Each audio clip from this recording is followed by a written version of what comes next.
চার্চটার ভেতরে ঢুকলে প্রথমে যেটা বোঝা যায়, ওখানে নিঃশ্বাস নেওয়া যায় না।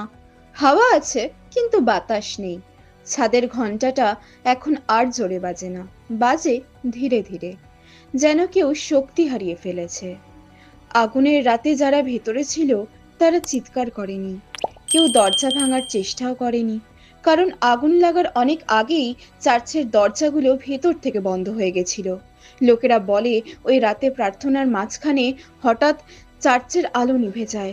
অন্ধকারে কেউ একজন ফিসফিস করে বলে, চোখ বন্ধ করো, ও তাকিয়ে আছে।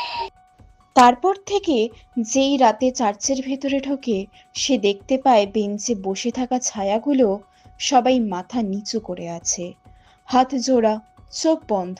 কিন্তু সমস্যা একটাই, তুমি যখন হাঁটো তারা একসাথে শ্বাস নেয়। আর অল্টারের সামনে দাঁড়ানো ছায়াটা প্রার্থনা করে না, সে শুধু ধীরে ঘাড় ঘোরায়, যেন গুনছে আর কতজন ঢুকলো। চার্চে লেখা সেই লাইনটা এখনো দেয়ালে আছে, কিন্তু বদলে গেছে। এখন লেখা, প্রার্থনা শেষ হয়নি, কেবল দরজাটা বন্ধ ছিল।